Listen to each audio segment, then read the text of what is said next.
Fala pessoal, por aqui Marco Matos, iniciando mais um Pod Polícia na Rede Prime de Comunicação. Se inscreva nos nossos canais, ative as notificações e solta a vinheta.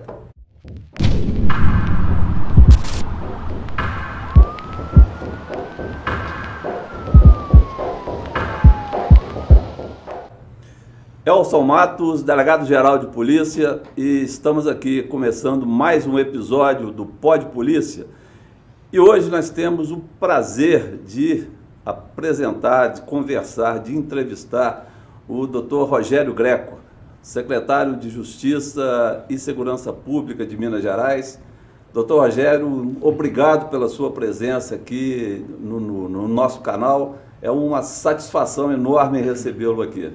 Eu que agradeço, doutor Elcio. O doutor Elcio que é uma lenda viva, né? Depois de tantos anos na polícia, né, doutor Elcio? Agora a gente se reencontra aqui no podcast aqui. Obrigado, viu, pelo convite aí, o Marquinho, né? O Marquinho que a gente veio andando de bicicleta, né, na Praça Assembleia.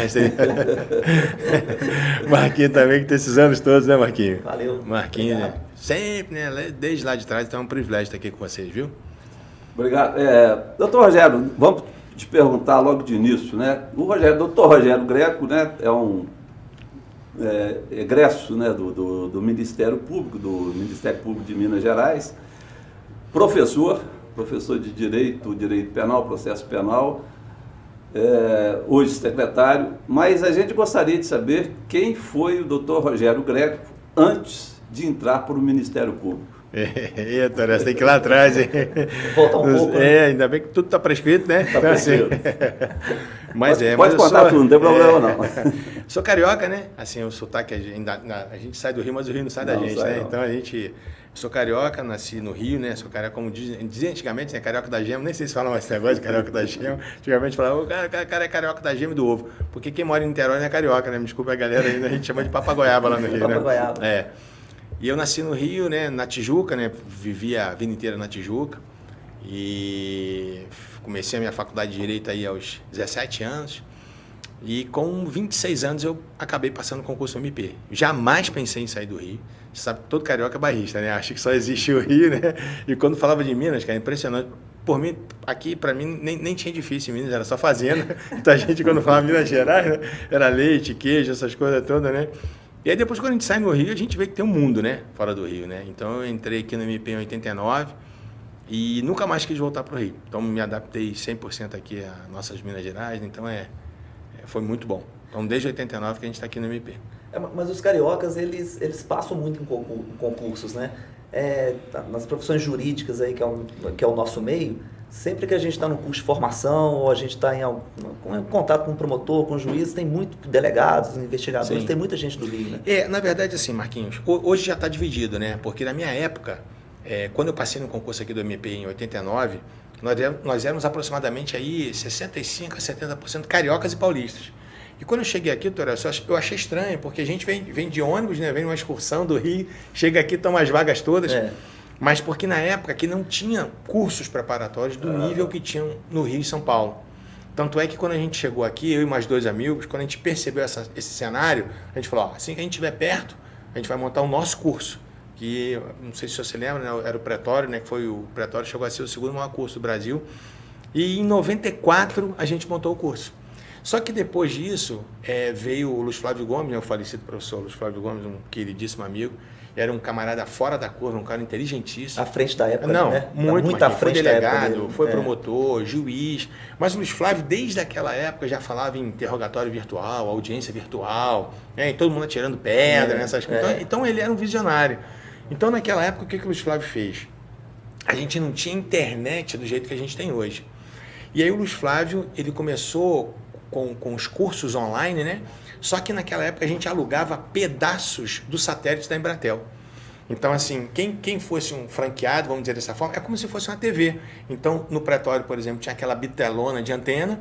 Aí, se a pessoa quisesse ter o curso, ela seria um franqueado, ela teria uma antena receptora, né, no seu curso, e começou dessa forma. Mas quando o Luiz Flávio começou a fazer essa coisa das transmissões online, isso democratizou o estudo.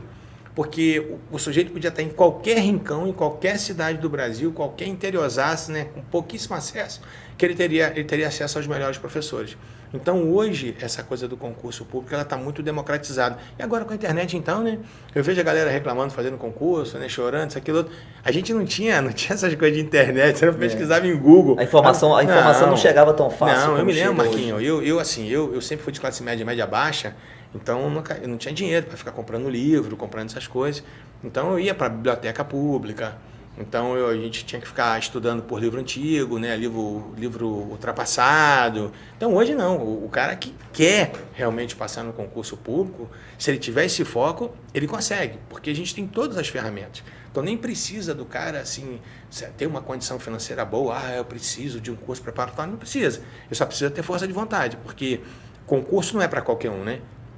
A gente sabe disso, a gente sabe que qualquer um pode passar, mas nem todos vão passar, porque nem todo mundo paga o preço, né? Porque é um preço alto. Então, eu me lembro que a minha mãe... Já viu mãe reclamar que o filho está estudando? A minha mãe, Marquinhos, quando eu entrou o vírus do concurso em mim, né? Para mim não tinha sábado, domingo, feriado, carnaval, jogo aniversário. Não, o jogo do Flamengo é exceção à regra, né? É praia. Porque assim, imagina, engraçado que quando eu comecei, na verdade, a estudar para concurso, eu tinha perdido o hábito de estudar. Porque eu estudei num colégio muito forte no Rio, que era o Colégio Pedro II. Hoje o Pedro II descambou, né? Tá uma bagunça. Mas na minha época, assim, era um colégio rígido, mais rígido, assim, com força. A média era muito alta para passar, a média 7. Minha mãe não permitia que tirasse menos de 8. Então, se tirasse 8, era reguado. Hoje não pode nem falar em moleque que tá andando reguado, né? Dá problema. Dá problema, né? É frescurado. Então, assim, né? Todos nós aqui já tomamos couro de mãe e todo mundo é feliz, né? Não tem esse negócio de... Mas, traumatizado. Não é traumado. Minha mãe me deu um couro, nunca vou passar em concurso por isso. Isso é frescurado. Mas, enfim, quando eu comecei realmente assim a resolver estudar para concurso, eu fiz a faculdade muito mais ou menos. E depois que eu comecei a estudar para concurso, eu perdi o hábito de estudar, o que eu tinha no Pedro II. E eu me lembro, numa das vezes assim que eu queria estudar para concurso, né? E eu não conseguia, eu não tinha mais o hábito da leitura, porque ler também não é fácil, Marquinhos.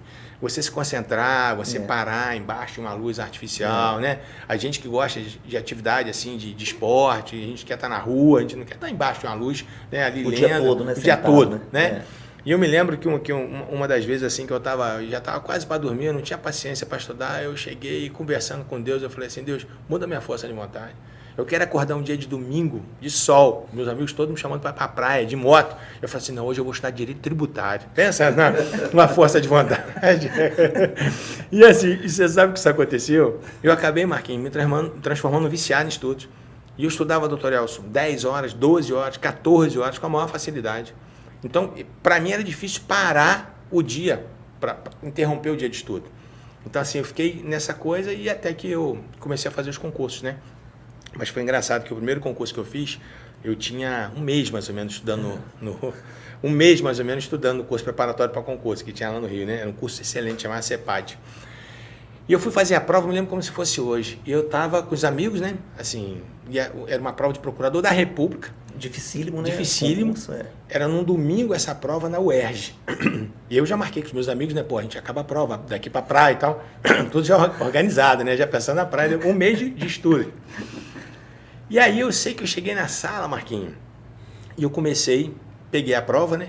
Aí comecei a responder as questões com a maior facilidade. 1A, 2B, 3E. Pô, eu já estava me sentindo procurador da República. Eu falei, pô, isso aqui que é prova procurador da República. E fui fazendo. Pau, que negócio todo. Beleza. Aí acabei a prova ao nível do meu intelecto. Acabei a prova antes do tempo permitido. Tinha que aguardar. Tinha que aguardar, né? Desci, não tinha ninguém. Basicamente só tinha eu, né? O único que tinha eu. Ninguém chegava, eu falei, não é possível uma prova dessa, ninguém termina, e daqui a pouco... Prova fácil dessa? Fácil dessa, vai chegando um, vai chegando outro. Aí chega o pior momento da prova, né? Chegaram os meus amigos e tal, que era o momento já estavam estudando já há 1, 2 anos para concurso, que é o momento de você discutir questão, né? Essa é a pior fase, né? Aí daqui a pouco um chega e fala assim, pô, essa questão vai ser anulada, que é controvertida. Eu falo, pô, controvertida. Assim, moral da história. Moral da história. Uma semana depois veio o resultado, né? E eu acho que não acertei 3% da prova. Então, assim, eu era um ignorante feliz, né? Assim, porque eu não tinha controvérsia nenhuma na cabeça, eu não sabia nada, eu nem sabia o básico, você sabia a controvérsia. Mas aí foi bom, porque eu entendi o que era o nível do concurso.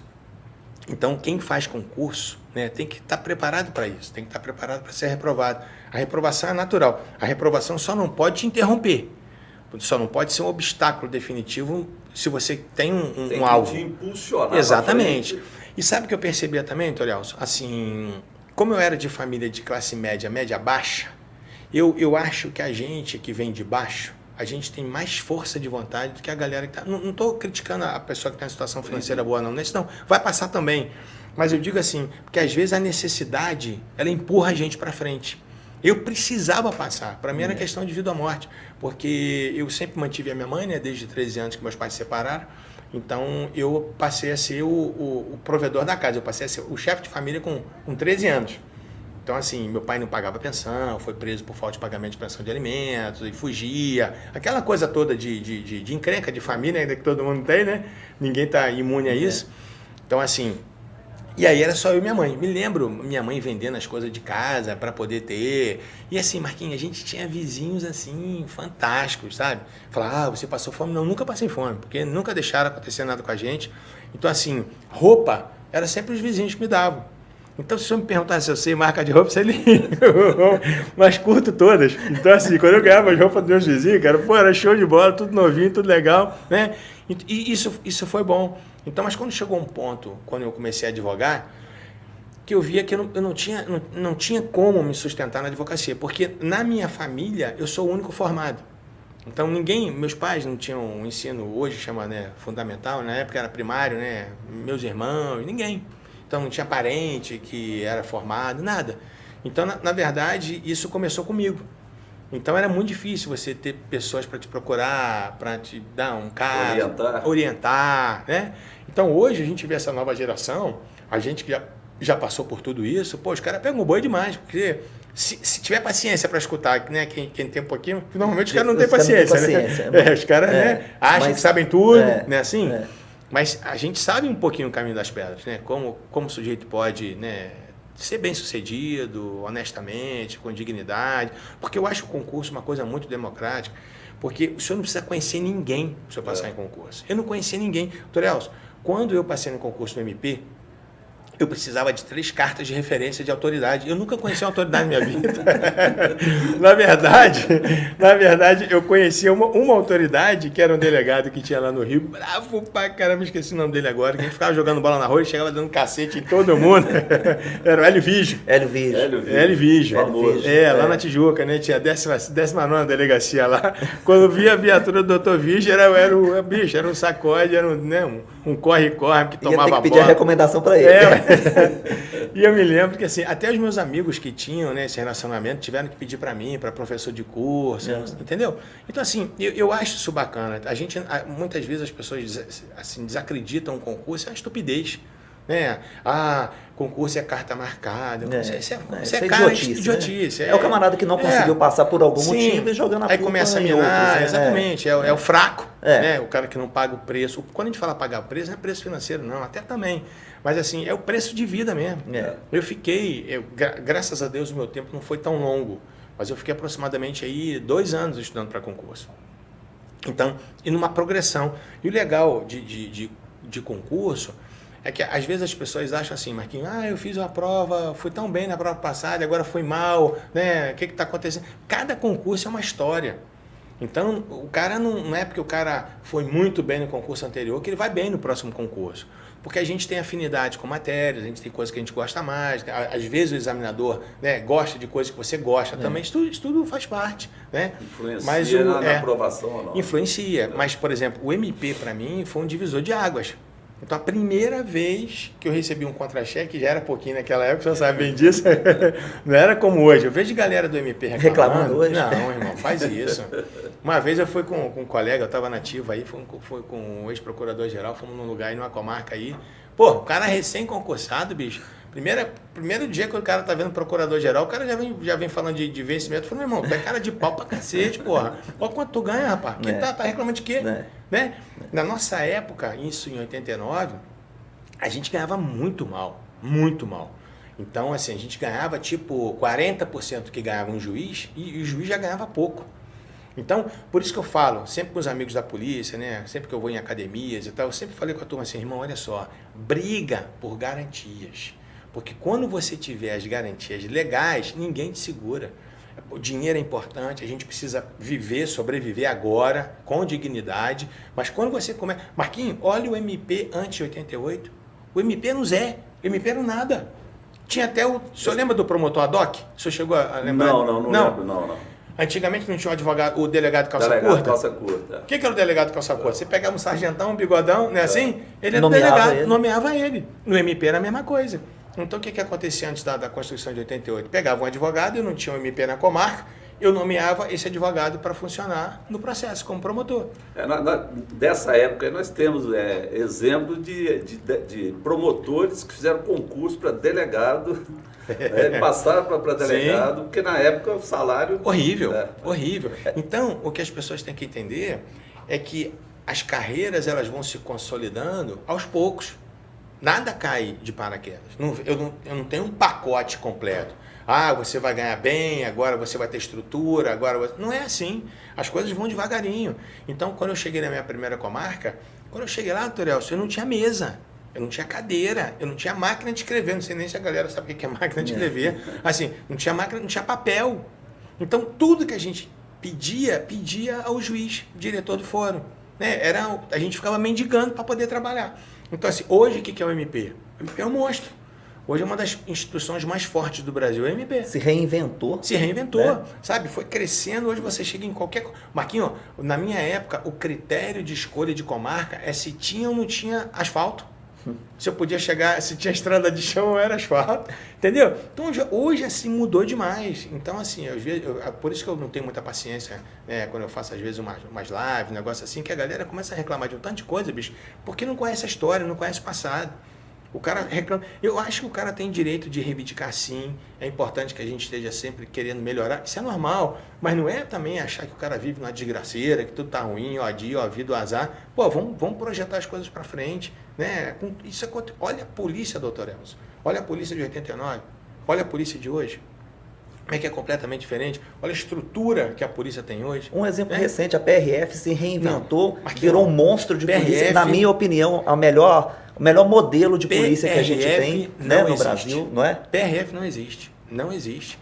A gente faz essa retrospectiva com a PRF. Exatamente. Não, PRF não existe. Eu concordo com você. Hoje, para mim, a polícia que está no topo é a PRF. É fantástico. Sabe assim, as apreensões, a inteligência da PRF. A formação. Eles fizeram uma universidade lá em Florianópolis, né? Eu dei uma palestra faz 2 anos, num curso de formação deles lá, a UniPRF, né? UniPRF. É um negócio assustador. Assim, e eu acho que as outras instituições devem caminhar para isso também. Então, por isso que a gente tem que estar brigando realmente para cada vez mais estar melhorando, as coisas têm que estar crescendo, mas sem essa coisa de destruir as instituições, né?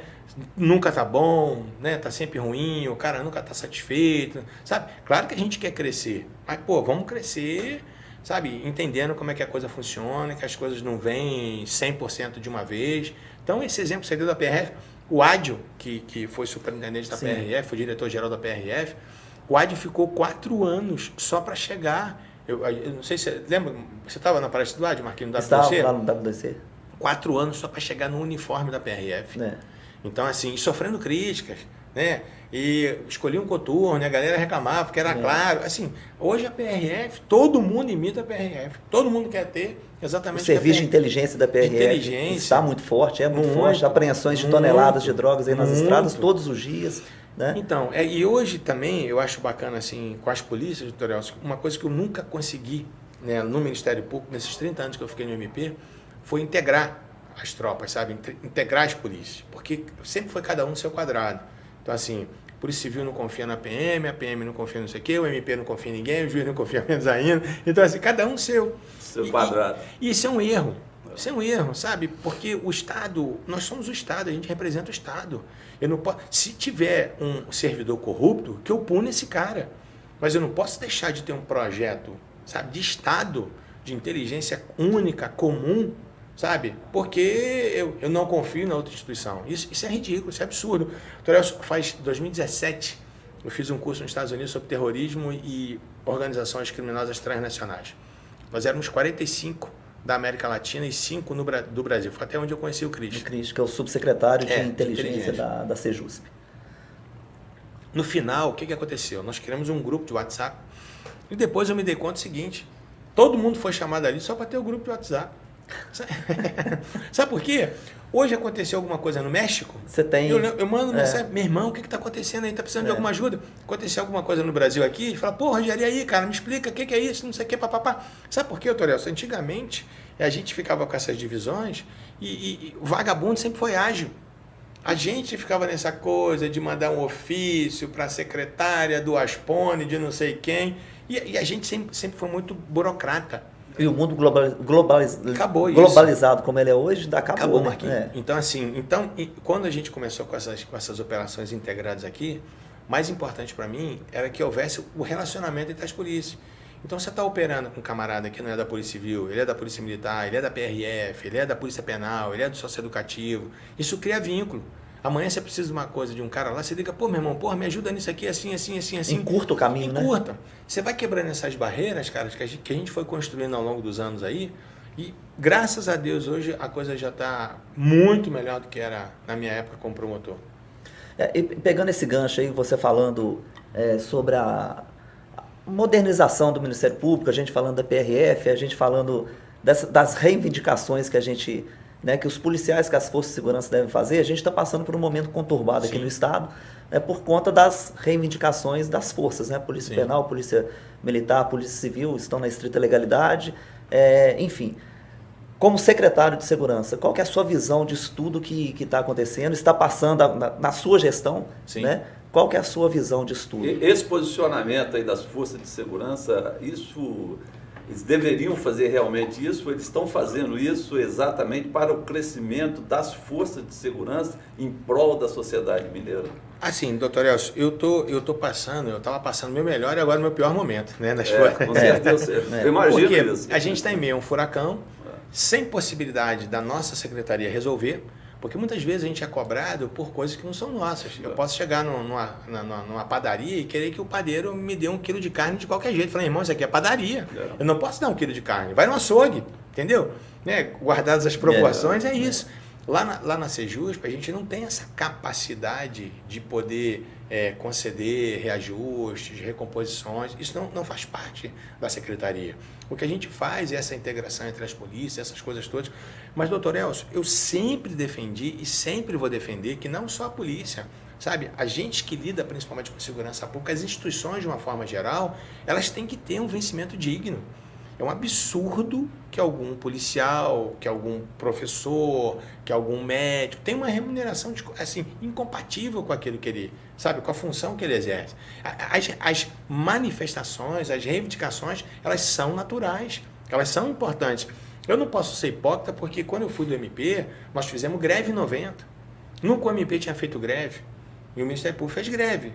Né, a gente, por mais que a gente não chame de greve, é greve. A gente limitou o serviço, não sei, os trabalhos continuaram normalmente. Mas era o MP se manifestando. Então, o MP deu um salto de qualidade muito grande. A gente está vendo também, acompanhando o MP, a Defensoria Pública. Então, é justo que eles recebam, sabe? Que eles recebam bem. É justo que a polícia receba bem.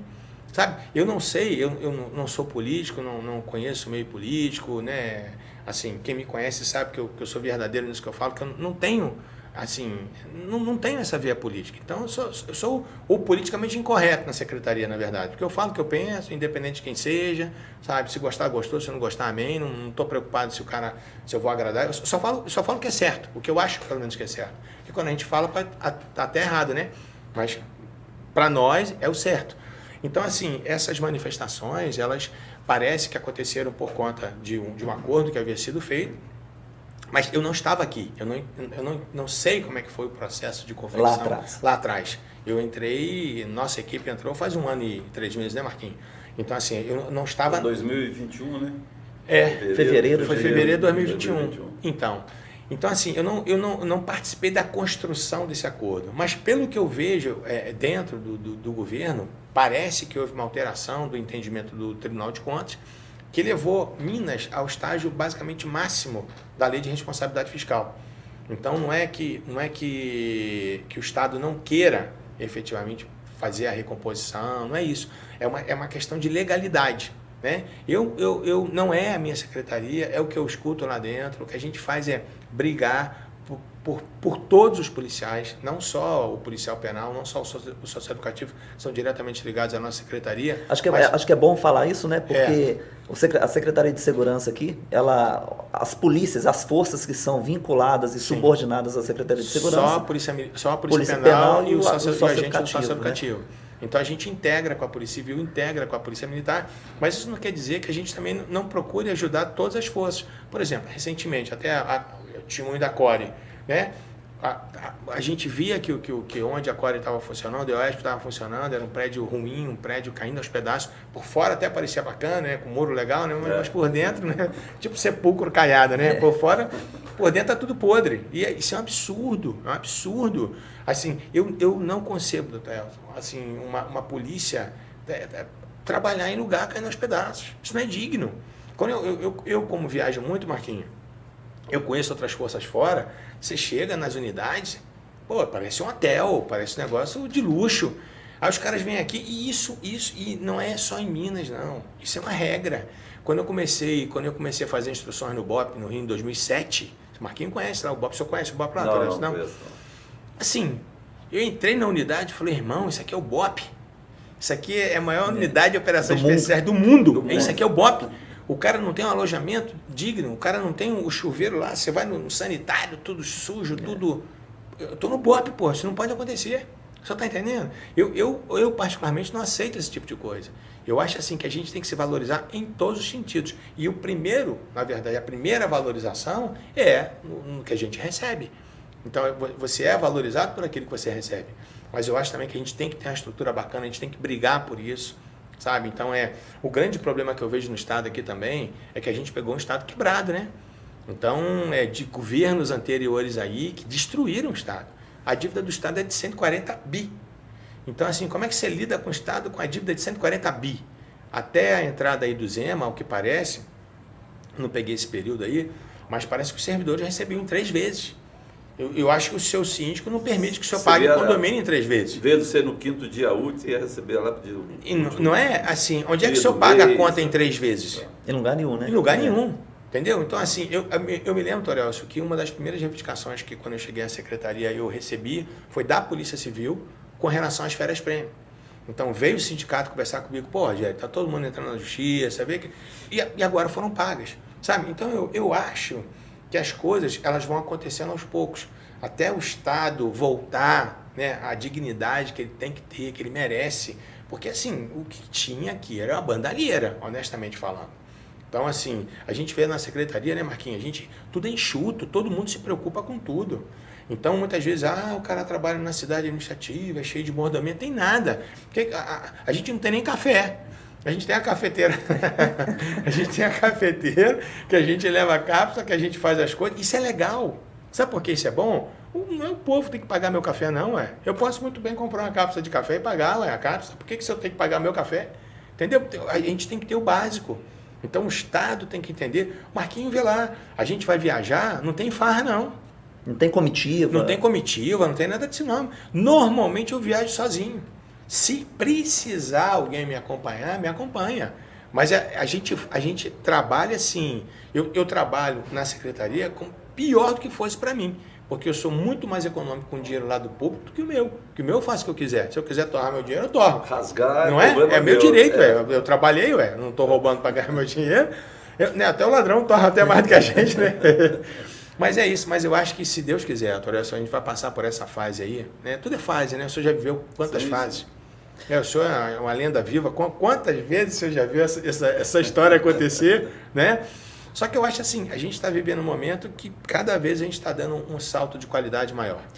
Minas é o estado mais seguro do Brasil por conta da abnegação e comprometimento e profissionalismo da polícia. Dos policiais, da polícia. É estado mais seguro por quê? Porque a polícia é melhor. Exatamente. Que tem. Por então, conta assim, dos homens, mulheres que a gente tem nas nossas forças, né? Então o que a gente tem que fazer é valorizar essa turma. Então não adianta eu ser o estado mais seguro do país se eu não tenho uma tropa valorizada. E isso vai acontecer. Eu tenho certeza absoluta que isso vai acontecer. Né? assim, espero que o mais rápido possível, como aconteceu com o MP. Hoje o MP é uma instituição consolidada, magistratura, uma instituição consolidada, a defensoria está chegando nesse patamar. E vai acontecer, Marquinhos, isso é inevitável e tem que acontecer. Né? É verdade. E Minas tem tudo para isso, tudo para isso. Aqui tem pessoas sérias, tem pessoas que querem trabalhar. A gente não ouve falar na secretaria em absolutamente nada de corrupção. A gente, inclusive, faz um combate duro com relação a isso, faz um combate sério. Sabe? A gente corta na nossa própria carne quando a gente sabe de alguma coisa errada que já acontecia antes da gente entrar. Então, a gente faz operação direto lá para poder acabar com isso. Né? Mas isso é um processo de depuração. Também é próprio do ser humano. Né? Sim. E o policial, independente de qual seja a sua Sim. instituição, né? Ele continua sendo um ser humano, Sim. né? Com todos os seus e assim, defeitos doutor e Elcio, qualidades. é né? importante o senhor ter tocado no nome do policial, que quando eu falo de corrupção, não estou nem falando do policial, não. O que a gente tem visto aí, e antigamente isso era muito escondido, né? Era muito oculto, que quando a gente falava de corrupção só se mencionava a polícia. Sim, sim. Então a gente está vendo hoje a cachorrada toda aí nos tribunais, né? Presidente de tribunal sendo preso, Ministério Público envolvido. E isso é importante, sabe por quê? Porque a gente tira o foco.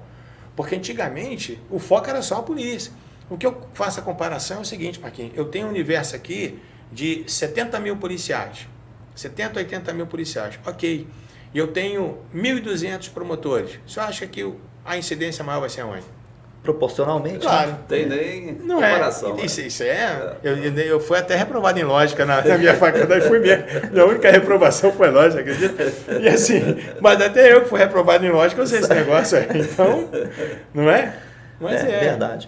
E falando da Sejusp, então, né, a gente já falou uma porrada de coisas da Sejusp, mas voltando um pouquinho aí, no início do governo, na verdade, né? Você recebeu o convite para ser o secretário no início do governo, né? E como que foi esse convite e como que foi a sua chegada depois à secretaria? Então, Marquinhos, assim, eu recebi o convite... Achou que era uma fria ou não? Não. Estava tranquilo, né? De frente para a praia? Eu estava, doutor Elcio, assim, eu estava para me aposentar. Eu estava até em 2018, foi um ano que eu comecei a morar em Vila Velha, e a minha projeção era me aposentar, continuar lá, mas ninguém quis ficar, só eu que queria ficar em Vila Velha, e acabou que eu recebi um convite para poder participar de um processo de seleção, na verdade, não era nenhum convite para ser o secretário. E havia muitas pessoas participando desse processo de seleção, e me perguntaram se eu me submeteria, eu falei, ok, assim, porque quando eu aposentei, a vida inteira eu trabalhei no crime. E um monte de escritório de advocacia ferveu em mim para eu poder advogar. E eu particularmente, eu não critico quem... Obrigado, mano. Eu, particularmente, eu não critico quem advoga, né? Quem saiu da magistratura, quem saiu do MP, da polícia. Mas não faz parte da minha característica isso. A vida inteira, eu combati esse negócio. E hoje eu vou estar do outro lado. Para mim, eu acho estranho. Não tem dinheiro no mundo que me pague para fazer um negócio desse. Né? Então, assim, não vou me sentir bem. Então, até numa das lives que eu fiz, eu falei, cara, olha só, eu aposentei, mas eu não advogo para criminoso, eu não advogo para valor. Eu respeito, sabe? É preciso isso, a gente precisa dos advogados, a gente precisa de bons advogados respeitáveis, mas não é o meu perfil. Então, beleza, já acabou com isso, então minha vida era como sempre foi, ser professor, fazer palestra, que eu curto demais, né? Aí, às vezes, até a gente ouve umas palhaçadas, o camarada tá aí se valendo do cargo para ter curso. Irmão, isso é um retardado, eu faço desde 94. Eu tenho quase 30 anos de professor, não comecei agora na secretaria, né? Eu tenho aí mais de 20 livros escritos, já vendi mais de 800 mil livros. Então, o cara acha que eu tô aqui na secretaria, entendeu? Porque não conhece a história e só critica, né? Mas, há 3 décadas aí, todo mundo do direito penal lê o seu livro, né? Mas, enfim, quando eu recebi o convite, aí já era uma coisa que estava dentro do meu DNA, que eu sempre gostei muito da polícia. Então, desde que eu entrei no MP, os meus melhores amigos sempre foram da polícia. Então, se eu falar assim, eu só tenho muitos amigos no MP, não, tem muito mais amigos na polícia do que no MP. Não é por nada, mas assim, é questão de identidade, né? Questão de afinidade, a gente vai se relacionando. E quando eu recebi o convite, chegou no final desse processo de seleção, aí ficou entre mim e o anterior secretário. E eu me lembro que eu estava em Vila Velha, eu vim aqui na segunda-feira para ser entrevistado aí pelo governador, é o dia que ele decidiria qual dos dois ele iria escolher.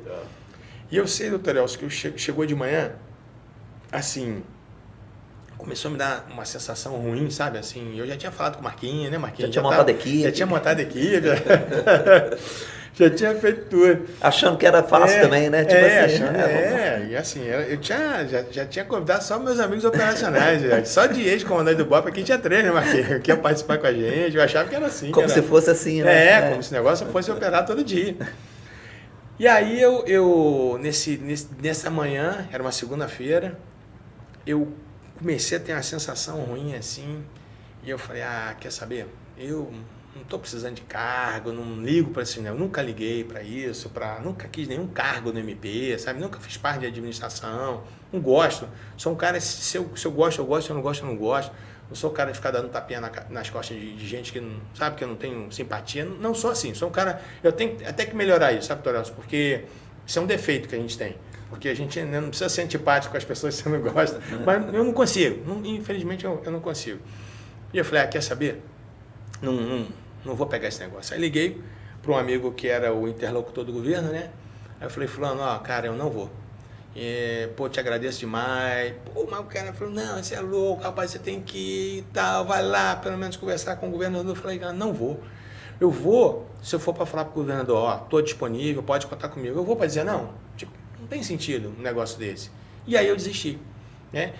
E aí, 2 anos depois, o governador quis dar uma modificada na segurança pública. No começo eu não conhecia o governador, eu tinha muito medo de vincular meu nome a políticos, né? Porque a vida inteira eu processei político.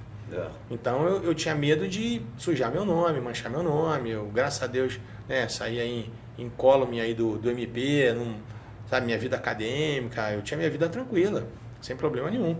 Eu falei, quer saber, não vou mexer com esse negócio não. Mas depois de 2 anos, aí eu comecei a conhecer a figura do governador, que é uma pessoa séria, uma pessoa, sabe, as pessoas ficam falando bobagem do nosso governador, porque é um homem simples, é como a gente. Ou vocês querem um cara pomposo lá, arrogante, quer um daqueles caras do Congresso Nacional lá que mete a mão em todo mundo, sabe, assim, né, todo bem vestido, todo, sabe, falando muito bem e sendo ladrão? Você prefere isso do que um cara igual a gente, sabe, que... Igual a gente, Marquinhos, você vê lá, igual a gente. Sabe, que é o melhor para o Estado, que é o melhor para todo mundo, com erros e com acertos. Normal, a gente é assim. Quantos erros eu já fiz, quantos acertos também. Então, aí quando eu conheci essa característica do governador, eu aceitei. Aí depois de 2 anos, me refez o convite, eu fui lá e vou falar para o senhor que foi a melhor decisão que eu tomei. Esse período que a gente está vivendo aqui agora, que para mim está sendo muito difícil, porque infelizmente as pessoas confundem as coisas, sabe? As pessoas não sabem até onde eu posso ir. O Marquinhos é testemunha do esforço que a gente faz na Secretaria para trazer melhoras, principalmente para as nossas tropas, né, que são a Polícia Penal e os agentes do socioeducativo. Desde que a gente chegou, doutor Elcio, a gente o tempo inteiro batalhando, sabe? Fazendo com que a tropa cresça, porque é uma tropa recém-nascida. Nova ainda. Nova, tem 2 anos e pouco, né? Então tem um mundo a construir. E a gente está fazendo isso. E a gente se decepciona muito, porque, sabe, a gente fica lá o tempo inteiro batalhando, e é só crítica. Eu vou falar honestamente com o senhor, não é querer ficar tirando onda, não. Mas o que a gente fez aí nesse ano, em um ano, eu acho que não fizeram em 10 anos. Porque o Marquinhos sabe, todo mundo lá é acelerado. Ninguém está lá para ficar por conta de cargo. A gente fica ouvindo as coisas que não tem necessidade. Não tem necessidade. E sabe o que acontece? Isso é ruim, porque desestimula a gente brigar por uma carreira que não é nossa, como se fosse nossa. Eu nunca briguei assim no MP, pelo MP, sabe? Nunca fiz política no MP. Então, hoje a gente briga, você vê o Marquinhos, né? Quantas pessoas o Marquinhos já formou nesse ano? Sabe, se fizer uma comparação até do que foi feito em curso de formação da Polícia Civil e da Polícia Militar, a gente está voando, porque assim, o Marquinhos Nós formamos 3.000 policiais penais em 8 meses, né? Sabe? Curso de capacitações continuadas. E é muito projeto que a gente tem. Agora mesmo, a gente está lá com um amigo nosso, lá, o Neison, que é um dos melhores instrutores de armamento e tiro que tem, fazendo um manual específico para a tropa. A gente vai formar agora quem já tem o curso de instrução em armamento e tiro, a gente vai fazer um alinhamento com os caras para ver se realmente eles estão prontos para isso. Vamos abrir para outras pessoas para poder treinar a tropa inteira. Quando a gente chegou aqui, a gente tinha um grupo tático, o GIR, que nunca tinha dado um tiro de fuzil. Pô, Torelson, o meu filho mais novo atirou de fuzil a primeira vez, ele tinha 8 anos de idade. Então, assim, a gente não aceita esse tipo de coisa. Sabe? Isso pra gente faz mal. A gente que é muito proativo, isso incomoda. Então a gente quer o tempo inteiro ali, sabe, pega no pé de um, no bom sentido, né? Que a gente. Lá todo mundo tem liberdade para tudo. Pega no pé no sentido de fazer, de melhorar, né? De melhorar, Então, assim, mas lá o legal é o seguinte. A equipe lá formada a equipe é muito boa. A equipe ela é monstro. fantástica, né? A equipe é monstro.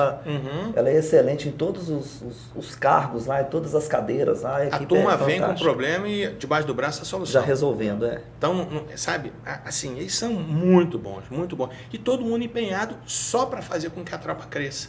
Então, quando a gente fica vendo os caras falando um monte de bobagem, cadê o secretário? O secretário está sumido. Irmão, eu não sou político.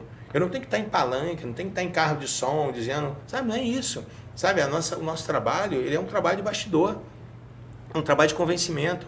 Então, assim, as pessoas não estão acostumadas com isso. Elas estão acostumadas com um cara que quer aparecer a todo custo. Vai lá mentir. Vai lá mentir, vai lá prometer. Tem uns amigos que vão lá e já sabem o nosso estilo. Falam assim, o Rogério falou, vai acontecer. Se falar que não dá, não dá. Eu falo na lata. Então, assim, a gente facilita tudo para todo mundo, aquilo que é importante para a gente, sabe? A gente está construindo, mas que, honestamente, dá um desânimo, dá. Porque... a gente fica trabalhando o tempo inteiro, diuturnamente, né? E para ter blogueiro aí fazendo meme, umas coisas que não tem sentido. Aí eu pergunto o seguinte, qual foi o tijolo que o cara trouxe nessa construção? Sabe, a gente aqui é igual peão, o dia inteiro trabalhando, e o cara não traz um tijolo e é o cara que mais critica. Só fica de falar, a gente tem problemas graves, ninguém está dizendo que não tem, mas os problemas graves não foram criados por nós. Então, doutor Elson, Zé Maria Alquimim, quando o senhor era da polícia, né, da ativa, sempre foi ruim? Sempre. Ou, o senhor já viu alguma coisa boa ali acontecer? Não, sempre foi ruim. Então, assim... o que é uma das mais antigas do Brasil, se não for a mais antiga. Acho que é a mais antiga.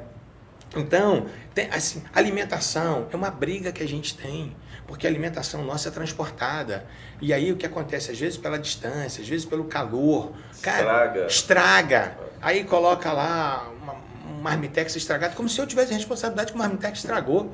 E a gente desabilita essas empresas direto, a gente pune direto. A gente não quer, isso para mim é ofensivo. Sabe? Mesmo porque vai trazer um problema dentro da cadeia também. Claro, né? é ofensivo, não quer problema isso dentro da não cadeia. é digno.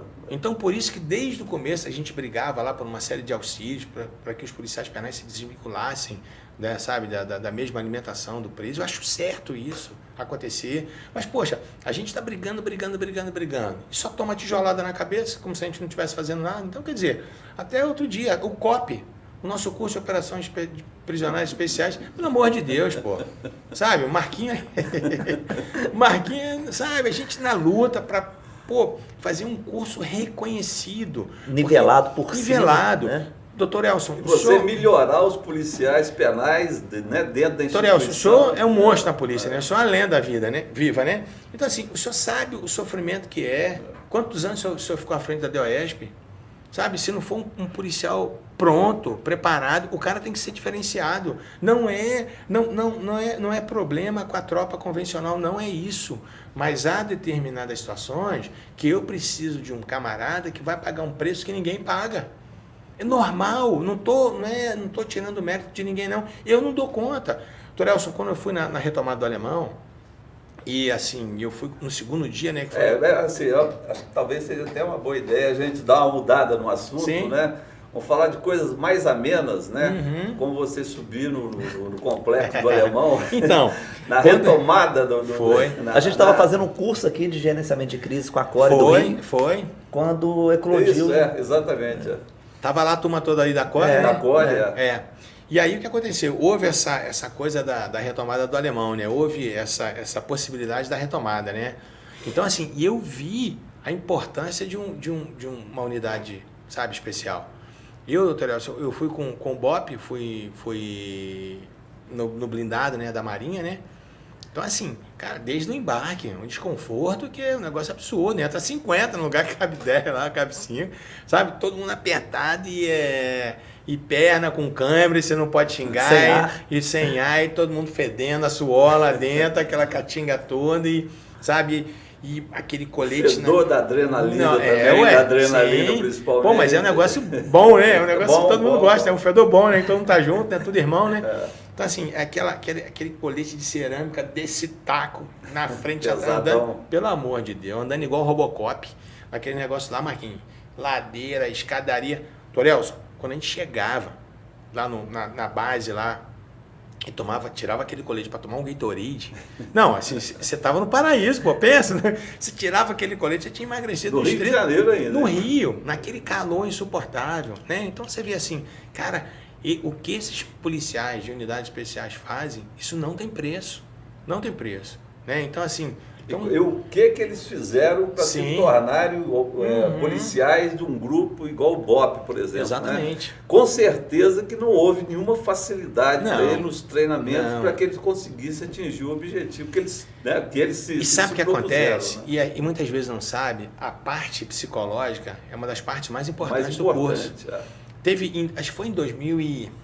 Não sei, não lembro agora, acho que foi 2013, 12, 13, quando aqueles vagabundos lá, daqueles black blocs lá, fizeram aquela movimentação no Rio. O senhor lembra disso? Lembro, sim. Pô, interditaram a cidade toda, cara. Eram milhares. Antes da Copa do Mundo, um pouco antes da Copa. Aí o que aconteceu? O BOP tinha colocado alguns policiais. A PM, de uma forma geral, faz isso na P2, mas o BOP também tinha colocado a P2 dele lá para poder se infiltrar em meia multidão, né? Essa cena tá até no YouTube, não sei se você já viu, Marquinhos. E aí esses caras descobriram 4 PMs que eram do BOP, só que eles não sabiam que era do BOP.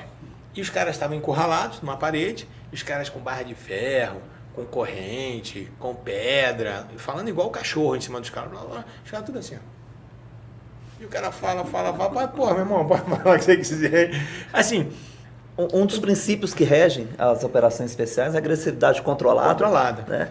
Então, assim, para ele que está acostumado a esse tipo de situação... Controle emocional também. O controle emocional. Para ele, aquilo ali, ele sabe que é tudo bravateira, sabe que o negócio vai passar, ele sabe que daqui a pouco chega a galera que vai dar um sufoco em todo mundo ali, vai todo mundo embora. Entendeu? Mas a gente precisa que as pessoas tenham esse conhecimento.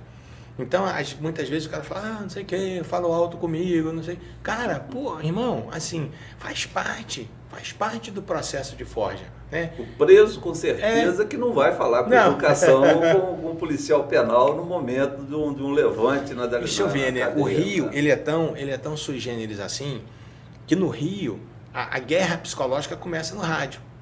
Então, quando eu fui nessas pacificações do Rio muitas vezes, né? Então, na época, o Coronel René me pedia para eu falar com a tropa até sobre política de relacionamento com comunidade. Porque, normalmente, uma unidade de operações especiais, ela não permanece no lugar. Então, o pau está quebrando e chega lá, bom, volta para a unidade, acabou. E o ideal é que não permaneça por muito tempo. Não permaneça. Mesmo, né? Até para não vulgarizar a tropa. Não é a finalidade, não é uma política, é uma polícia comunitária. São polícias diferentes. A polícia comunitária precisa desse relacionamento. É importantíssimo. Deixa eu ter uma ideia. Meus meninos sempre gostaram muito de polícia, né? E uma vez eu estava levando eles para a escola, e aí, de manhã cedinho, né? Passou uma viatura policial, aí um dos meus meninos, né, da PM, começou a fazer, brincando com o cara da PM, o cara da PM também, né? Respondeu e tal. Nem me conhecia, isso faz muitos anos, meu moleque era... Beleza. Aí ele falou, e aí, como é que é seu nome? Pô, chamo João. Onde é que você mora, João? Pô, mora aqui em cima. Aqui. Legal, João, valeu. Nesse mesmo dia, 6 horas da tarde, toca o interfone. Aí o PM lá, ô João, você tá aí? Bora dar uma volta de viatura. Entendeu? Isso é polícia comunitária. Né?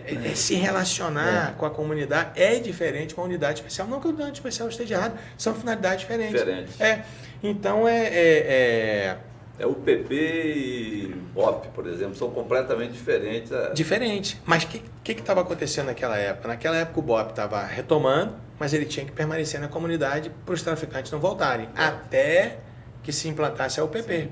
Então, assim, aí vai mudando essa coisa, né? Tinha que explicar para os policiais, porque todo mundo quer acertar, ninguém quer errar. Mas virar a chave de um policial de operações especiais que ele não vai fazer uma operação especial ali, ele vai fazer uma operação comunitária, virar a chave é muito difícil. Não que ele não saiba, até porque um policial do BOP, ele sabe fazer tudo. Não, e outra coisa, Mas... para quem até não conhece, eu não sei como é que está hoje, faz muitos anos que eu não vou mais ao batalhão, desde que meus pais faleceram, eu basicamente me distanciei do Rio, né? Então tem anos já que eu não vou ao BOP, pelo menos aí uns 5, 6, 7 anos. Mas em 2007 até 2012, 2010, mais ou menos 11, depois da retomada do alemão, pô, eu ia pro BOP no final de semana para jogar ping-pong.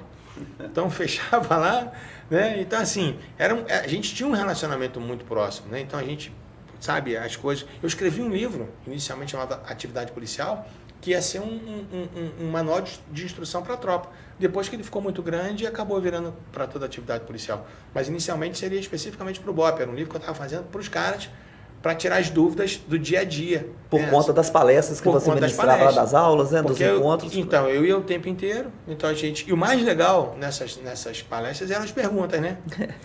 Porque... Perguntas práticas que os caras vivem todo dia na guerra. Você toma um nó em cada pergunta, que é o seguinte, que ninguém... Como é que resolve esse caso? Ninguém sabe resolver o que os caras resolvem, né? Então, assim, uma coisa é você ser acadêmico. Outra coisa é você estar lá no front. Você está me dando um gancho aqui para te perguntar um negócio, então. O Rio de Janeiro, né? O Rio de Janeiro ele é completamente diferente de qualquer outro estado do país e também do mundo, talvez, né? E nós temos o direito criminal. Sim. Não é? O direito criminal, do jeito que está escrito, ele se adapta a realidade do Rio de Janeiro, enquanto você tem confronto, né, principalmente, né, o pessoal do BOP ou qualquer outra instituição.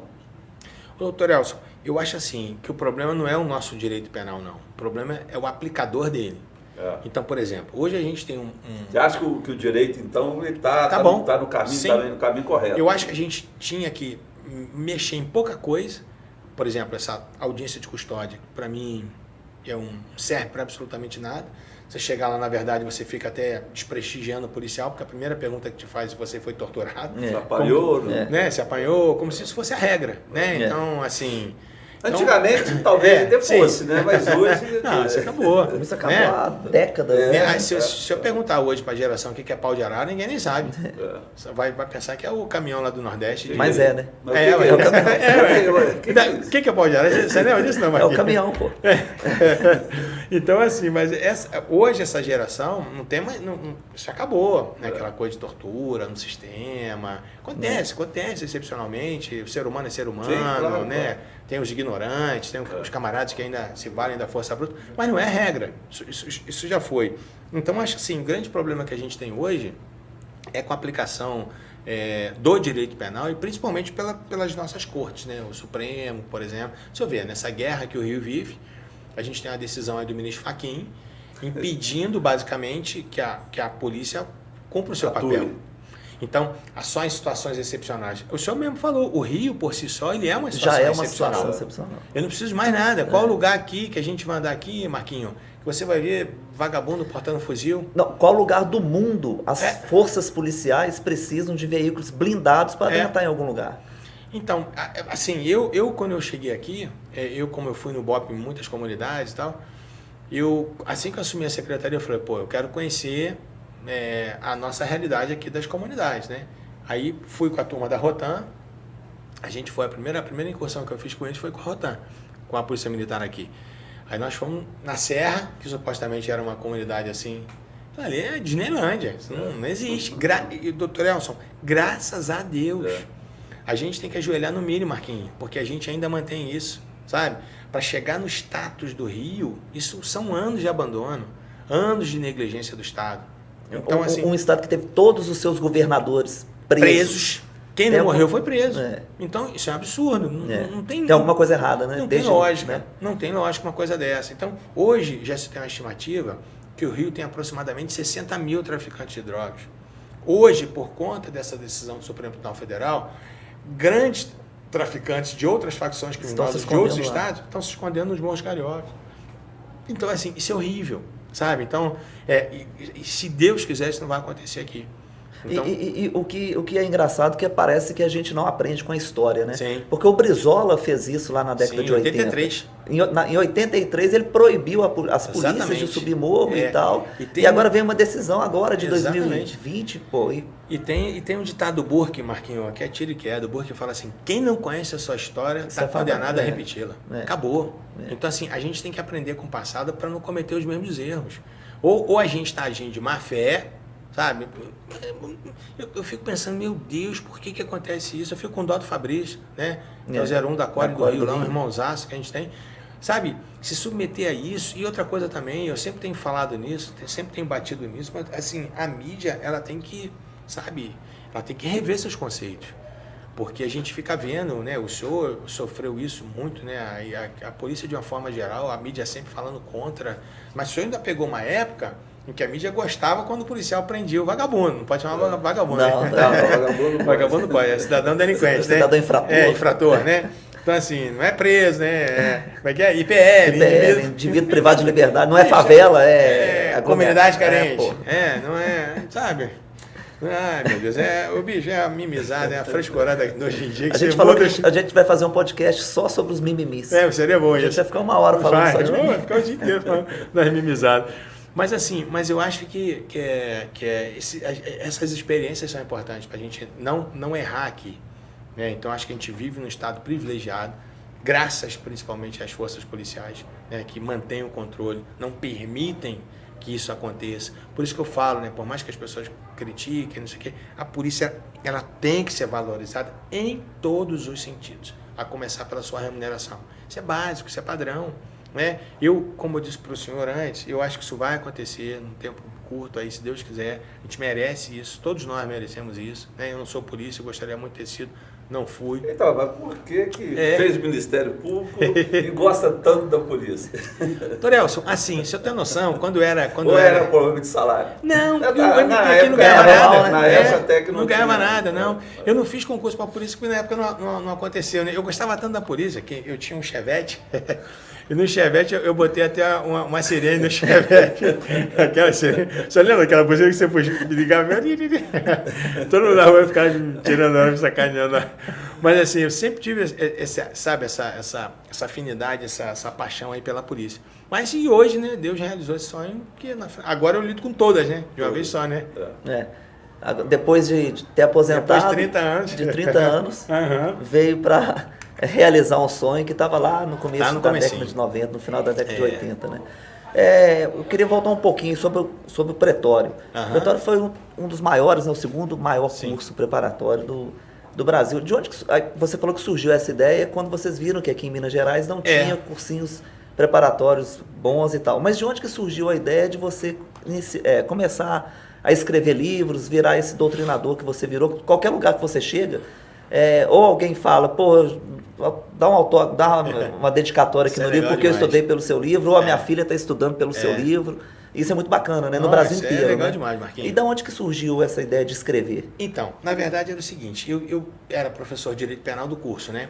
Na verdade, eu dividi a minha matéria com o Franklin, que hoje é desembargador. Eu falava até concurso de pessoas e o Franklin falava a teoria da pena toda.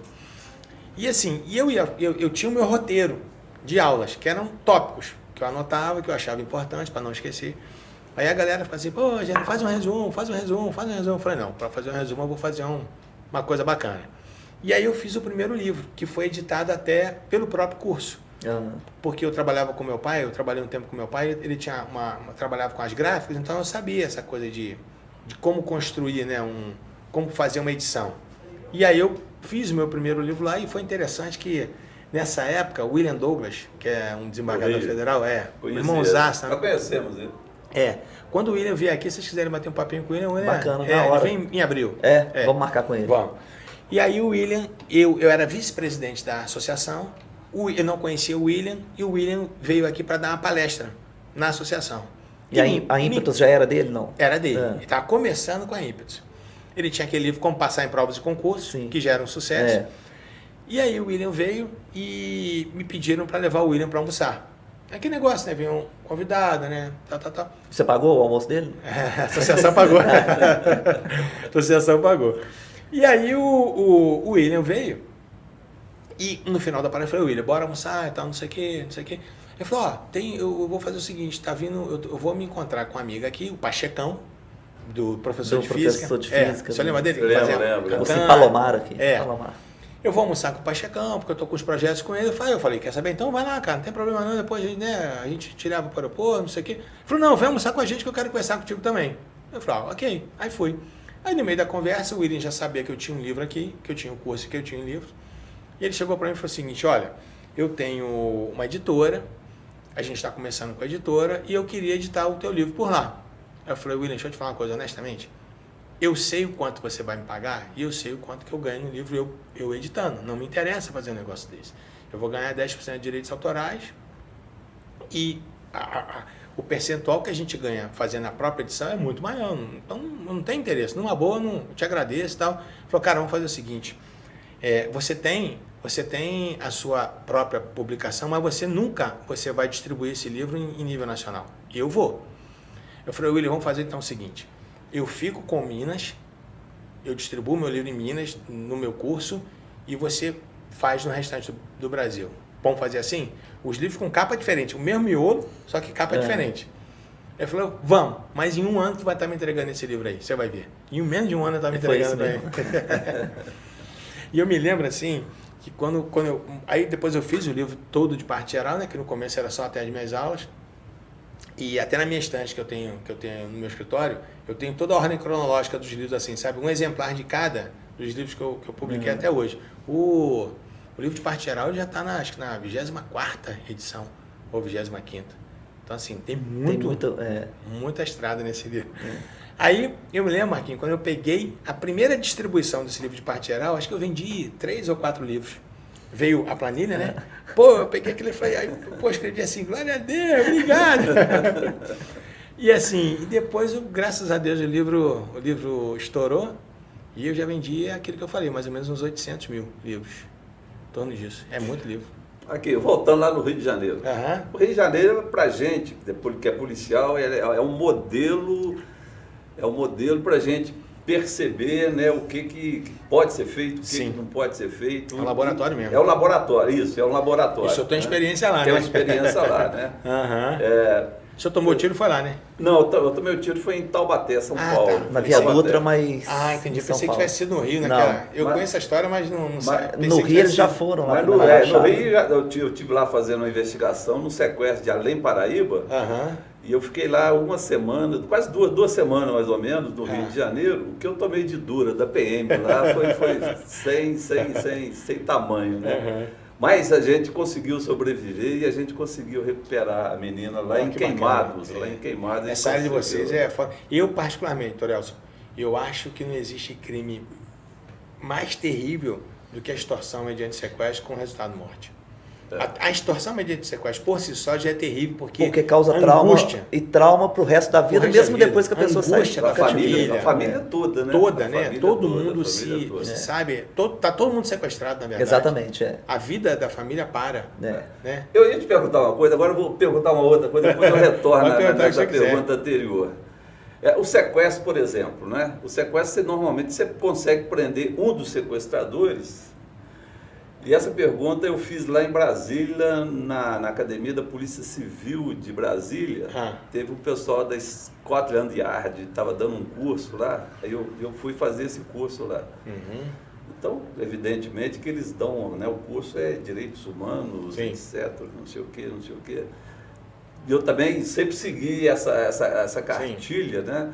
Mas você continua sendo policial do mesmo jeito, né? E num sequestro, você prendendo um dos sequestradores, que você tem absoluta certeza que ele sabe onde que é o cativeiro. É uma pergunta que você já estou até esperando a granada servindo. Já estou até esperando. Você, pela interceptação telefônica, pela investigação, você tem 100% de certeza que ele sabe onde que é o cativeiro. Né? Aí você pega essa pessoa, leva ele na delegacia, põe lá em frente lá o computador e vai fazer o interrogatório dele. Onde é que fica o cativeiro? Quem é que participa? Não sei sobre o que você está falando. E lá no cativeiro tem uma pessoa que, se essa pessoa não retornar, provavelmente ela vai morrer. Aí você fica num dilema, como é que eu Terrível. consigo resolver esse problema? Como é que a gente poderia resolver juridicamente? A pergunta, Toriel. Logo no final do programa, Toriel. O artigo 159, no último parágrafo dele, lá fala na delação premiada do... Sim. Fala delação. Fala, pô, do sequestrador. Você vai aceitar a delação, né? Esse é um dilema. É um dilema. É um dilema. É isso, inclusive, doutor Elson, que a tese do direito penal do inimigo, que tem uma ligação com o terrorismo, e na Europa, quando eu falo essas coisas aqui, eu quero que a galera me entenda bem. Porque uma vez eu fui falar isso num curso de pós-graduação, aí um amigo pegou essa minha fala, colocou na internet, aí me chamaram de torturador, de não sei o que eu colocava saco na cabeça das pessoas. Mas depois dos atentados de 11 de setembro, Guantánamo os Estados Unidos, o Bush, ele editou os chamados atos patrióticos. Então, assim, virou bagunça, né? Tanto é que o Bin Laden levou 10 anos para ser descoberto e muita gente foi torturada nos cárceres, né, sigilosos aí da CIA, né? A CIA, ela atua fora dos Estados Unidos e o FBI atua dentro. E assim, a gente sabe que tem as prisões da CIA, né, fora dos Estados Unidos. Normalmente eles não aceitam as coisas dentro, mas fazem fora, em Guantánamo, Abu Ghraib, essas coisas todas. E a grande discussão, muita gente foi torturada para que se chegasse até aquele mensageiro, para que chegou em Abbottabad, no Paquistão. O Paquistão era um país aliado dos Estados Unidos, e o cara estava a 1 quilômetro como é que se diz? Do QG, né, do exército paquistanês. Então, assim, né, não se sabe se os caras sabiam, se não sabiam, enfim. Mas então, aí se começou já há muito tempo essa coisa eu estava na Europa, eu morava na Espanha em 2005, e a minha tese foi sobre sistema prisional, né? Então, eu estava discutindo muito isso, essa coisa na época era o direito penal do inimigo e tal, aquele negócio todo. E se tinha em mente que o inimigo, naquela época, era efetivamente terrorista. Então, e hoje a gente vive uma espécie de terrorismo que é o chamado fundamentalismo religioso, que não era mais o terrorismo da década de 70, aqui na Europa e de uma forma geral, e aqui no Brasil também, que a gente tinha os terroristas políticos, né? A gente tinha os grupos políticos, ETA, Baden-Meinhof, a gente tinha esses grupos todos. No Brasil a gente tinha esses grupos políticos de esquerda aí, né, que atuavam, né, com terrorismo. Hoje mudou. Então o que acontece? Quando a gente fala, quando se começou a discutir, depois dos atentados de 11 de setembro, em Madrid, em Londres, na França, os caras começaram a ter discussões acadêmicas sobre o uso oficial da tortura. Eu não estou falando da tortura clandestina, tortura de calabouço, não. Tortura como era na época da Inquisição. Tem até um livro chamado Maleus Maleficarum, que é o martelo das feiticeiras, onde você tem ali até técnicas de tortura. Só para você ter noção, a técnica dos inquisidores na época da Igreja Católica tinha esse manual chamado Maleus Maleficarum. Foi escrito por 2 inquisidores. Então, assim, hoje, por conta desses atentados, se começou a se discutir realmente a possibilidade do uso oficial.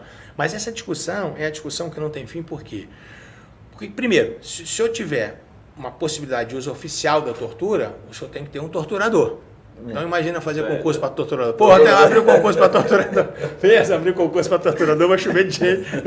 Vai dar mais gente aí que não sei o quê. Concurso para torturador. Segundo, o senhor vai ter que ter técnicas de tortura. Você vai ter que ter um manual. Olha como é que a coisa não tem fim, Marquinho. Tem que ter um professor. Tem que ter um professor.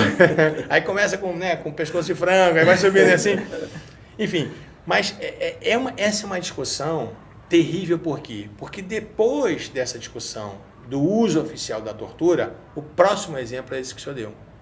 Porque o que acontece é o seguinte, uma coisa é você discutir a situação mediante sequestro quando não se trata de ninguém na sua família.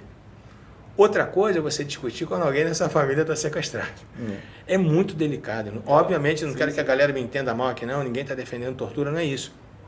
Mas, assim, é uma posição dificílima para você resolver uma situação dessa. Se você sabe que ele sabe onde é que está o cativeiro, sabe que tem um menininho, uma menininha de 3 anos de idade lá, né, sofrendo pela ausência, principalmente, não sabe nem como é que ela está sendo cuidada nesse cativeiro. Então, assim, essa pergunta aí que o senhor fez, ela é um dilema. E na Europa tem duas correntes, né? Uma que entende que há necessidade da oficialização da tortura para determinados casos, inclusive com a ordem judicial. Então, assim, a polícia não teria autoridade para fazer ela por si só sem que houvesse a determinação judicial. E a segunda corrente, obviamente, que repele de qualquer jeito. Por quê? Porque se a gente aceitar, se a gente abrir a porta para um tipo, a gente vai abrir para qualquer outro, especialmente esse na situação mediante sequestro. Aí são casos que acontecem na atividade policial, assim, que... por isso que os policiais têm que ser bem preparados Sim. e bem remunerados e tudo. Por exemplo, tem um exemplo clássico que você fala que os policiais do BOP uma vez te perguntaram, pô, tem uma criança de 7 anos de idade Sim. com uma granada na mão. Tá vindo andando em direção ao blindado. O blindado por baixo, Sim. ele não era blindado, Sim. ali na parte de baixo. Se ele lançar essa granada defensiva ali embaixo, ele pode explodir todo mundo. Eu atiro nele ou não? E Então. você, juridicamente, legítima defesa, atira. Mas ele vai ter uma entrada e uma saída com um projétil de 7,62. Ele é enorme Então, com certeza o promotor que olhar isso aí vai denunciar. Entendeu? Porque assim... Por isso que é muito importante, doutor Elson, que a turma, principalmente do MP, da magistratura, tenha mais contato, mais relacionamento com a atividade policial. Principalmente o pessoal do Ministério Público. Do Ministério Público, de Tribunal de Júri, né? Sim, porque assim, quando a gente conhece a realidade lá da ponta, a gente enxerga diferente. Enxerga diferente. Eu acho que eu te contei isso, Marquinhos. Eu fui fazer eu sou formador, também chama formador, do Superior Tribunal Militar. Então, quando tem os cursos para juízes militares, aí a gente tem uma equipe, tal. E a gente foi no SIGS, no Comando de Guerra na Selva, a gente foi no COPESP, que é o Comando de Operações Especiais do Exército. Em Goiânia. E eu vivi uma experiência lá, assim, que para mim, foi muito marcante. Porque a gente fez uma simulação, era a pessoa que estava sequestrada, eles tinham a casa de matar, ao lado da casa de matar tinha uma simulação de favela, de comunidade, com pessoas ali, com cachorro, com criança. E aí o militar, ele fazia o briefing, mostrava a foto, falava que não sei o que, assim, assado, né? Dava todo o panorama do cenário que a gente ia encontrar, aí começava a te equipar, né? Normal, colete balístico, colete tático, capacete, não sei o que, aí entregava o fuzil com ele modificado para paintball. Então você ia ter o confronto com os traficantes, com os criminosos, você não sabia quem era, e a gente vive nisso. Da população. A gente vive nisso aí uma guerra irregular, né, uma guerra assimétrica, porque os caras estão vestidos igual à comunidade. Então quando você tem uma guerra regular, eu tenho um exército de preto e um exército de azul. Um preto e um cara de vermelho. Então o cara que tiver vermelho vai morrer. Com uma legislação específica para isso. Né? Com regras específicas para isso. É. Né? E eu tenho uma guerra assimétrica que o camarada está lá vestido como qualquer pessoa, eu não sei quem é quem, e olha a situação, né, da polícia, olha a situação do Rio, né, assim, é terrível uma situação dessa. Tanto é que na retomada do Alemão fugiu o traficante mais, véio, porque todo mundo se veste igual, então, e muitas vezes o cara não tem mandado de prisão, então é muito difícil, a situação é muito difícil. E aí, eu me lembro que eu fui começar, né, a progredir junto com o instrutor. Fica o instrutor do seu lado, depois quando você entra na casa de matar, que tem a passarela, que eles vão te avaliando por cima, mas até você entrar, você faz um percurso, que você dá a volta. E eu me lembro bem, quando eu comecei a progredir, e eu andando devagar, Marquinhos, não conseguia andar rápido, cara. A placa colou de um jeito. Aí o instrutor bateu no meu ombro assim e falou, pô, doutor, o senhor pode andar mais rápido aí. Falei, quase que eu falei, meu irmão, eu quero, mas não tô conseguindo. Assim, travado, cara, sério mesmo. Com medo de tomar um teco de paintball, e é de paintball, imagina um cara que vai tomar um tiro de verdade, né? E aí eu sei que tinha um traficante aqui fora da casa, ele começou a atirar, eu peguei o cara aqui, aí eu entrei na casa, assim que eu entrei, veio um com um fuzil, aí eu peguei o cara também, logo em seguida veio um cara desarmado, que aparentemente ele estava desarmado. E aí eu comecei a dar os comandos, né? Aí eu perdi a cabeça, Marquinhos, comecei a xingar o cara de tudo que é nome. Você é louco, você não sei o que, xingando, parecia na era xingando. Assim, você é louco, você é não sei o que e tal, deita, e coloquei o cara no chão, porque ele podia estar com uma pistola nas costas, né? Eu perdi a cabeça, pô. Eu tô no meio de um negócio ali com um confronto, uma tensão violenta, tenso. Acabou de participar de um confronto. Acabei de participar. Segundos, aí encontro um cara igual um Zé na minha frente, sem, né? Tanto é que assim que eu passei esse cara, eu tomei um tiro nas costas. que tinha um cara dentro do armário, eu não fatiei o armário, tomei um tiro nas foi direto costas. nele. Aí o cara avalia, né? Você vai embora. É. Mas por que eu tô falando isso com o senhor? Porque, por exemplo, se essa cena xingando um camarada é filmada, o policial toma na cabeça. Vai dizer que tá abusando, entendeu? Mas o cara precisa entender a realidade do momento. Então, assim, eu não posso chegar... O estado emocional do policial, que abalado, a adrenalina está claro. em cima. Não dá. Não é a mesma coisa você julgar o processo olhando no papel. Não dá para ser frio o suficiente numa situação dessa. O cara manter o controle, sabe? Então, eu vi agora, recentemente, uma cena de uma troca de tiros no Rio. Tinha um senhorzinho, rapaz, andando. Normal. Né? Normal, descendo a escadaria, os policiais começaram a xingar o cara, você é louco, velho, desce. Aí o nego tô brincando, né? O cara foi tomar cerveja, não queria parar de jeito nenhum. Então, assim, sabe, é um negócio. É um negócio de louco. Então, essas experiências, assim, Torelson, experimentar é diferente de ouvir dizer. Então, assim, se eu disser para o senhor que o kiwi é maravilhoso, é azedinho, o senhor nunca vai saber o que é um kiwi se o senhor não morder um kiwi. Experimentar. Tem jeito. Né? Então, por mais que as pessoas falem, é isso, então por isso que eu quis ir com a Rotan aqui, conhecer a comunidade aqui. Depois eu fui com o Choque também, depois, né, Marquinhos, fui com vocês naquela lá foi aonde? Formiga, né? Formiga, Foi Formiga, né? Pô, aí o meu joelho todo arregaçado, né? Uma incursão lá de não sei quantos quilômetros no mar. Mas se a gente não vai, o senhor não consegue entender como é que funciona. Não. Entendeu? E eu acho isso muito importante para o MP, para a magistratura. Tanto é que na época eu tinha bolado com o Coronel Renê, lá no BOP do Rio, a gente tinha criado um EAT, um estágio de ações táticas, só para autoridade, para terem essa experiência, sabe? Porque isso melhora a visão da justiça de uma forma assim assustadora.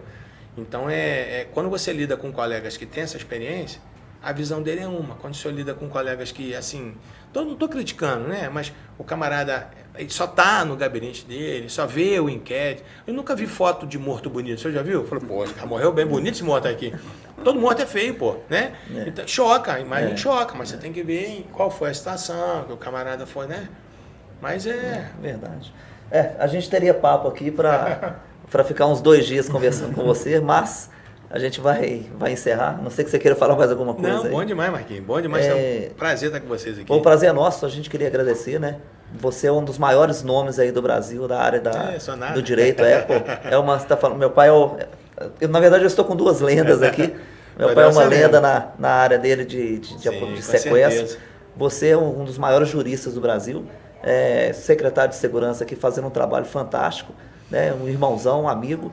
Então, assim, a gente queria agradecer pra caramba. Você foi o primeiro convidado do nosso podcast, do nosso Pod Polícia. Obrigadão, uma honra. E, pô, bacana, bate-papo bacana, descontraído. Muito obrigado aí. Eu que te agradeço, irmão. Valeu, até a próxima. Foi o primeiro convidado, mas com certeza vai voltar na próxima oportunidade. Se Deus quiser. Com certeza a gente vai ter algumas perguntas a fazer. Mas não faz igual essa última não, viu? Já vi. Tava tão bom até o final. Até agora, né? Mas obrigado, Torelson. O senhor que é, né, um privilégio estar aqui com o senhor. O senhor é a lenda viva aí, né, da polícia. Marquinhos, que é um irmãozão já de muitos anos. Então, tô em casa. Não, obrigado. Muito obrigado. Valeu. Obrigadão. Valeu. Um abraço.